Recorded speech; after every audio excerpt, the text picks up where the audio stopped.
Le changement climatique cause de nombreux dégâts sur la production agricole. Entre autres, nous avons perdu 10 hectares de maïs l'année dernière parce que on a semé en retard et les pluies sont parties en retard. En tout cas, nous parlons de 2022.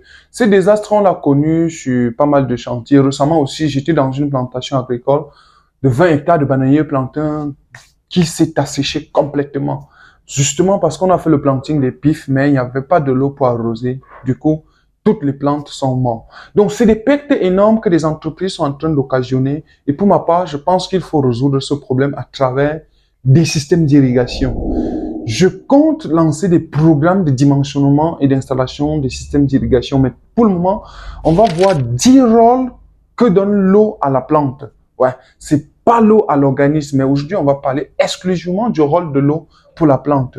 Parce que vous devez le savoir, l'eau est jusqu'à 80% à 90% dans la plante. Donc la plante n'est que eau. Et si notre climat nous dérange et ne veut pas satisfaire les besoins en eau de la plante, on comprend qu'il faut un apport artificiel. Au-delà de sauver la plante, la FAO précise généralement que les rendements agricoles peuvent se tripler si on fait un apport d'eau de manière régulière, en tout cas calculée. Parce qu'en même temps, il ne faudrait pas qu'on entre en tugescence. Pour ceux qui ne comprennent pas, il ne faudrait pas en même temps qu'on entre en toxicité hydrique et que certaines cellules de la plante s'éclatent. Donc, regardez cette vidéo jusqu'à la fin et vous verrez 10 rôles que peut apporter l'eau à la plante et vous comprendrez avec moi que les systèmes d'irrigation sont obligatoires. Salut à tous.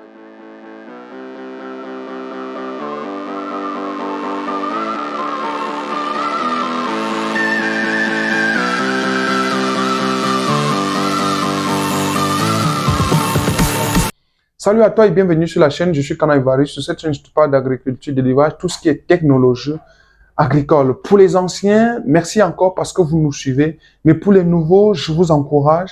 À la fin de la vidéo, vous aurez au moins un rôle qui va vous être utile. Mais avant de commencer, likez la vidéo, abonnez-vous surtout parce que dans cette chaîne, désormais, nous publions 3 vidéos par semaine qui vous sont utiles pour lancer, démarrer votre projet agricole et d'ailleurs des stratégies d'optimisation. Pour les amis du Congo, que ce soit Brazza ou King, la pépinière de Brazzaville est en pleine extension et celle de Dolisie aussi. Ça veut tout simplement dire qu'il est clairement temps de passer les commandes des différents plans.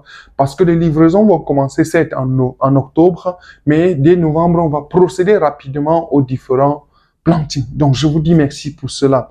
Le premier rôle que joue l'eau à la plante, qui est un rôle majeur, c'est le transport des nutriments. Comprenez que les nutriments sont disponibles dans le sol. Lorsque vous apportez des engrais dans le sol, la plante ne sait pas les prélever tant qu'il n'y a pas de l'eau. L'eau joue 2 rôles dans ce cas. Il dissout ces différents engrais et après avoir dissolu ces différents engrais, il les transporte à travers l'absorption au niveau des poils absorbants, qui sont des poils au poil terminal au niveau des racines. Ces poils absorbent donc de l'eau et ça circule, l'eau qui bien sûr est associée directement aux nutriments du sol, donc le transport des éléments. Et les transporte tout le long de la tige. L'eau en haut va donc continuer son parcours et faire ce qu'on appelle la transpiration. Vous comprenez donc que pour que la plante se nourrit en absorbant les nutriments, il faut de l'eau dans le sol et cette eau va capter les cations, les ions cationiques du sol et en circulant, donc la plante va profiter de cet enrichissement des nutriments. Donc, c'est vraiment très intéressant que l'eau soit toujours disponible au sol. Et vous pouvez donc comprendre que la plante a des mécanismes pour conserver une certaine eau. Sauf que c'est très dangereux. Parce que lorsque l'eau n'est plus au sol, la plante se bat à conserver l'eau qu'elle a déjà dans son corps. Et donc, vous comprenez que pendant ce temps, la plante ne mange plus. La plante n'absorbe plus les éléments nutritifs du sol. Ce qui est très dangereux pour le développement de la plante. Le deuxième rôle que joue l'eau, c'est le soutien structurel. Lorsque vous voyez la plante debout, c'est parce que cette plante est constituée de l'eau. Donc, l'eau est constituée pour certaines plantes jusqu'à 90%. Et il y a même le melon et certaines variétés de courgettes qui peuvent aller à 92%. Et même la pastèque. Vous comprenez que la pastèque n'est que l'eau. Et donc, s'il n'y a donc pas de l'eau, cette plante va certainement faner, deux fois tomber, ne peut donc pas être productif. Parce qu'à la fin de la journée, ce qu'on attend de l'agriculture, c'est avoir un rendement, c'est avoir une certaine production. Et la production est possible si la plante a un bon port, si elle est bien structurée, bien debout. Le troisième rôle majeur que joue l'eau, c'est le rôle de la photosynthèse. Tout le monde le sait, l'eau est un constituant majeur du processus de la photosynthèse. Et vous le savez tel que moi, la photosynthèse est majeure pour la fabrication de sa propre matière organique. Eh bien, s'il n'y a pas de photosynthèse, parce qu'il n'y a pas de l'eau, la plante ne sait pas se nourrir. Donc les deux principes sont antagonistes, que ce soit le transport de la sève brute à partir du sol. Ça, c'est le rôle de l'eau. Que ce soit le transport de la sève élaborée à partir des feuilles par le phloème, ça aussi, c'est le rôle de l'eau. Donc, l'eau est centrée pour la photosynthèse. Donc, si vous voulez que la plante optimise sa production, il faut lui donner assez d'eau. Le quatrième rôle que joue l'eau sur la plante, c'est le rôle de la transpiration. Lorsqu'on dit transpiration, c'est tout simplement le principe par lequel la plante émet de l'eau dans l'atmosphère par ses pores qu'on appelle les stomates. Cela fait quoi? Cela fait que la plante absorbe assez de nutriments dans le sol et par le principe de transpiration rejette de l'eau et laisse les nutriments dans la plante. Donc à la fin de la journée, la plante a absorbé de la nourriture. Autre chose que peut-être vous ne savez pas, la transpiration joue un rôle majeur dans la régulation de la température de la plante. L'Israël, par exemple, est l'un des meilleurs producteurs d'avocats. Pourtant, on est dans le désert, pourtant les températures sont élevées. Vous pouvez comprendre qu'il faut l'eau et les systèmes d'irrigation qu'ils mettent en place permettent tout simplement de régulariser cette température au niveau de la plante. Et donc, à la fin de la journée, la plante est stable dans une zone de confort hydrique et thermique. Le cinquième rôle que joue l'eau sur la plante, c'est le rôle métabolique.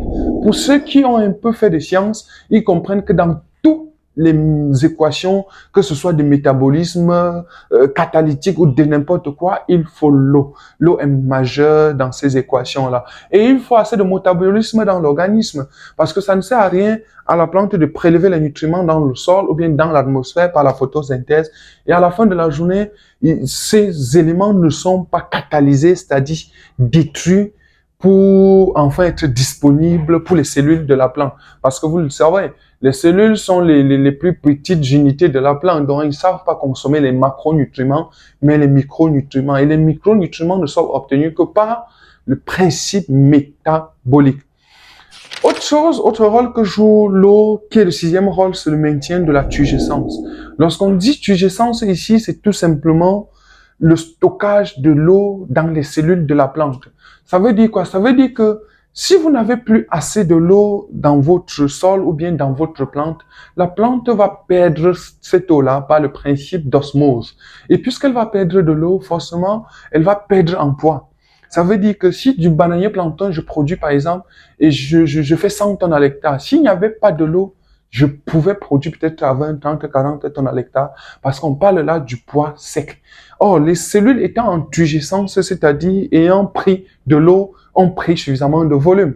Si vous vendez par exemple le bananier plantain comme nous, en volume, en dina, en canter par exemple, vous comprenez que le bananier qui a grandi dans un environnement qui a de l'eau pèse plus et a un grand volume par rapport à un bananier qui a moins d'eau et a grandi dans un environnement qui a moins d'eau. Donc c'est tout ceci qui fait que il faut toujours s'assurer, même légèrement avant la récolte, que l'eau existe toujours pour vos plantes. C'est pour ça que les systèmes d'irrigation qu'on va bientôt lancer, ce seront très efficaces. Le septième rôle que joue l'eau à la plante, c'est la résistance aux maladies, y compris même chez les êtres humains. Peu importe la maladie que vous avez à l'hôpital, on vous dira il faut boire beaucoup d'eau. Il faut boire beaucoup d'eau parce que l'eau est le principal nettoyeur. Peu importe le produit que vous allez prendre pour nettoyer ou bien pour traiter une plante, si la plante n'a pas bu de l'eau, elle ne sera pas résistante. Or, quand une plante boit assez d'eau ou bien absorbe beaucoup d'eau dans le sol, forcément, elle développe sa résistance et peu importe le type de maladie, la plante peut lutter déjà efficacement. Donc, c'est un rôle majeur. L'un des huitièmes rôles, c'est l'absorption des minéraux du sol. Donc, l'eau joue également ce rôle majeur. Un autre rôle de l'eau que vous devez forcément maximiser, c'est la germination des graines. Récemment, nous étions en Conteng pour le semis du maïs sur peut-être 60 hectares. Alors, il a plu à la veille, on a commencé de semer, sauf qu'on était dans le semis de 10 hectares par jour, à travers des machines et tout le reste. À la troisième journée, il n'avait pas toujours encore eu une pluie, mais il avait plu à la veille. Cinquième journée, pas de pluie. Sixième journée, pas de pluie. Dixième journée, pas de pluie. Vingtième journée, pas de pluie. Vous comprenez que toutes les graines de maïs ont été grillées. Donc, tant qu'il n'y a pas d'eau dans le sol, il n'y aura pas processus de germination. Ça peut convoiter et rivaliser ce qu'on a appelé tout à l'heure le principe de métabolisme ou bien de soutien structurel de la plante. Mais dans tous les cas, ce qu'il y a à comprendre, c'est que si vous voulez avoir une germination des pépins de piment, de tomates, de carottes, de choux, de poireaux, de poivrons, il faut de l'eau. C'est pour ça qu'en pépinière, on vous dira, choisis sa pépinière en bordure d'un coup d'eau ou d'un point d'eau afin de faciliter l'arrosage. Et même si vous le faites en saison de pluie, on vous donnera le même conseil. Vous devez absolument le faire afin d'arroser facilement. Le dernier rôle de l'eau pour la plante, c'est l'adaptation. Qui pouvait s'imaginer qu'à Marois, on produit bien la papaye, qu'on produit bien X, Y, Z? Tout simplement parce que l'eau est venue adapter à un climat, à un sol, les conditions de vie. Récemment, je travaille avec un promoteur au Sénégal et je l'ai vu faire la papaye au désert. Le vrai désert où même l'arbre ne pousse pas.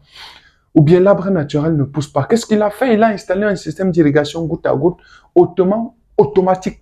Ce qui fait qu'il y a des capteurs qui disent au sol que le sol est sec, capteur ouvre la vanne, le capteur ouvre la vanne et l'eau coule jusqu'à ce que le capteur lui dit le sol est mouillé et donc les systèmes s'enchaînent de manière automatique. C'est très cool de savoir que les pays désertiques sont premiers producteurs de ces cultures. Ça devient très complexe. Ça veut dire que nous ici qui profitons déjà de quelques mois de pluie, on devrait plutôt optimiser la production. Quelqu'un a dit que il y a des endroits au Cameroun où les avocats produisent difficilement, mais on peut comprendre que le problème d'eau est majeur. Et pour résoudre donc ce problème, nous devons absolument apporter des solutions artificielles qui sont l'irrigation. Donc, dans une vidéo certainement prochaine, on va voir tous les types d'irrigation qui existent et donner bien évidemment les contraintes d'une irrigation par rapport à une autre. Ça fait qu'à la fin de la journée, en fonction des facteurs d'opportunité que vous avez, vous pouvez choisir aisément un système d'irrigation par rapport à l'autre. Merci d'avoir suivi, en tout cas jusqu'ici, c'était Kana Ivaris. J'espère que la vidéo a été cool. Partagez-la à ceux qui ont besoin de ces informations pour pouvoir prendre des dispositions futures pour l'installation des systèmes d'irrigation. Je serai très ravi de travailler avec vous, que ce soit au Cameroun ou bien au Congo, que ce soit Brazza ou bien Kinshasa. Merci et à bientôt.